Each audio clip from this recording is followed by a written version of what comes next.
Right now on KGW News at noon, Senate lawmakers in Washington, D.C. continue work toward passing a funding package to avoid a government shutdown.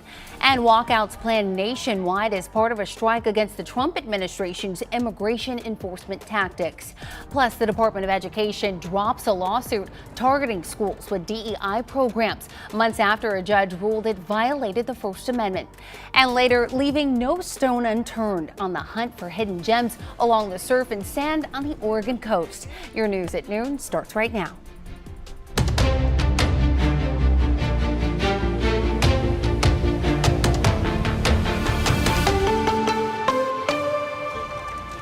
It's our top story here at noon. This is a live look right now at the Senate floor where lawmakers are working to pass some sort of funding bill to avoid a government shutdown.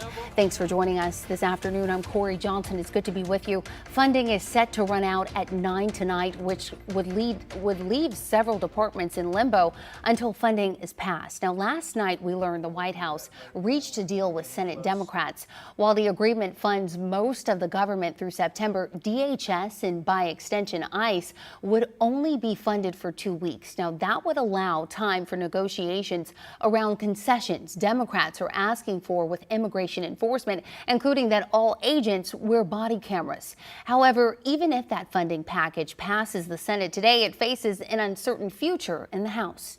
The Senate has to do its thing before we have anything to evaluate.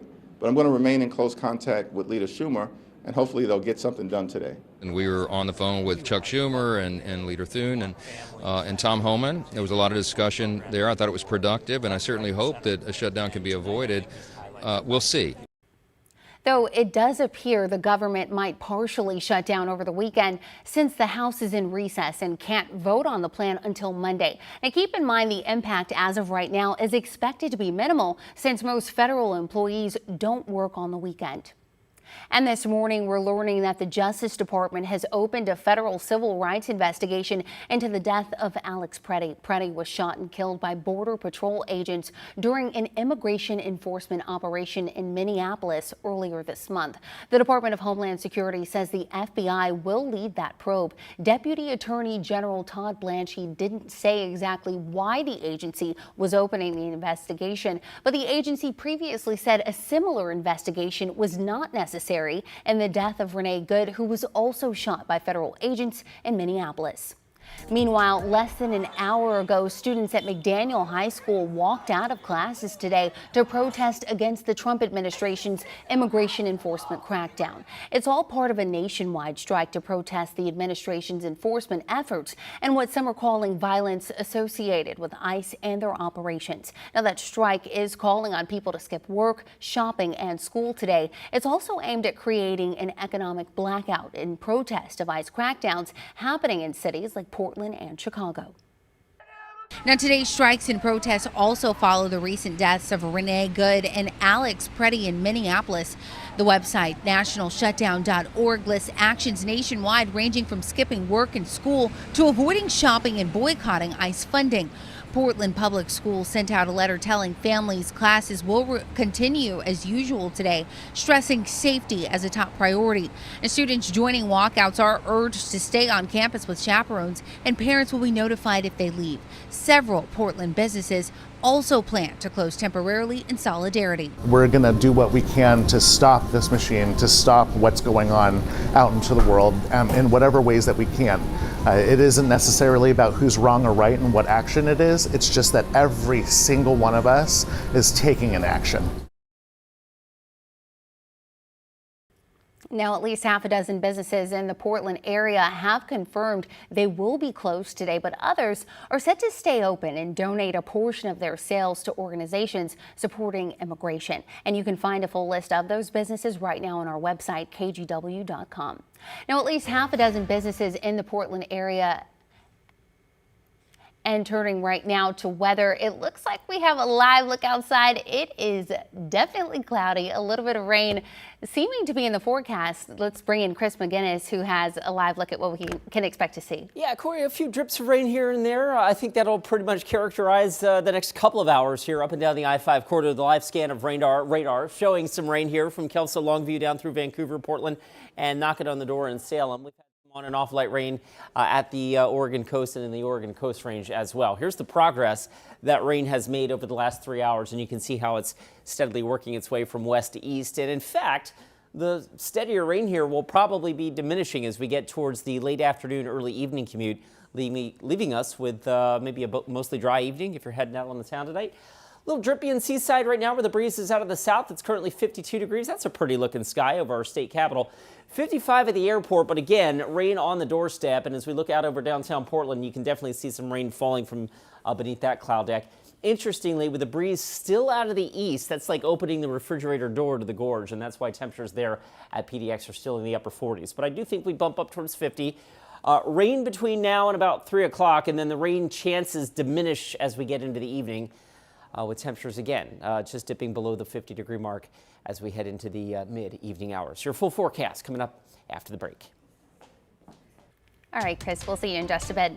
Now, developing this afternoon, Portland police say one person was taken to the hospital after being shot on a TriMet Max train early this morning. Now, they say it happened just after 1 on Northeast 122nd Avenue and East Burnside Street. Officers say they detained a man and that the two involved did know each other. Now, TriMet released a statement saying, in part, our thoughts are with the person injured and we hope they make a full recovery. We appreciate the quick actions of our staff, including those on scene who provided first aid until paramedics arrived.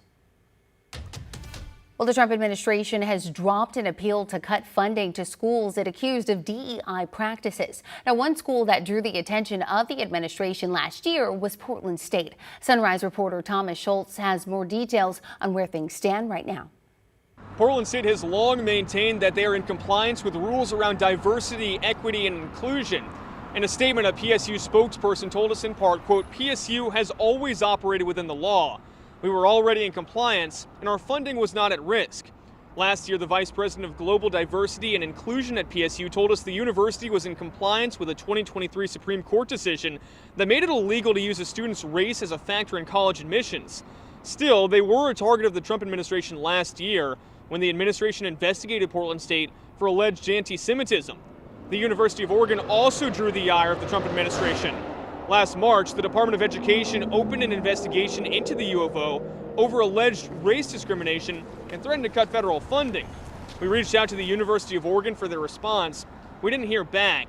Though in a statement, a Department of Education spokesperson tells us in part the department has full authority to target impermissible DEI initiatives that discriminate on the basis of race, color, or national origin. Adding the Office for Civil Rights will continue to vigorously enforce Title VI to protect all students and hold violators accountable. Still, this decision to drop the lawsuit comes after a federal judge ruled against the Trump administration, saying that this anti-DEI initiative infringed upon First Amendment rights. At Portland State, Thomas Schultz, KGW News.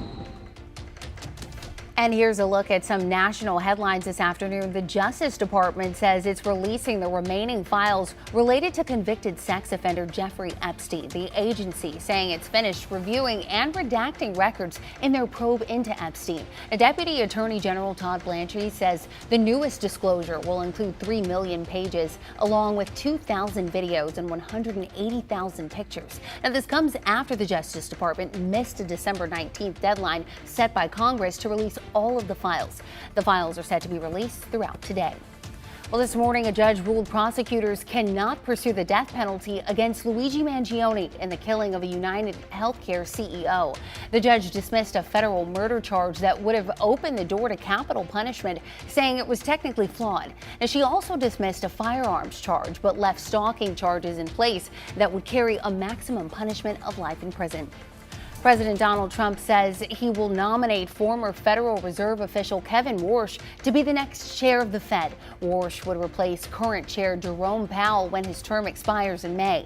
Now, the Associated Press reports this could bring the agency closer to the White House and reduce its longtime independence from politics.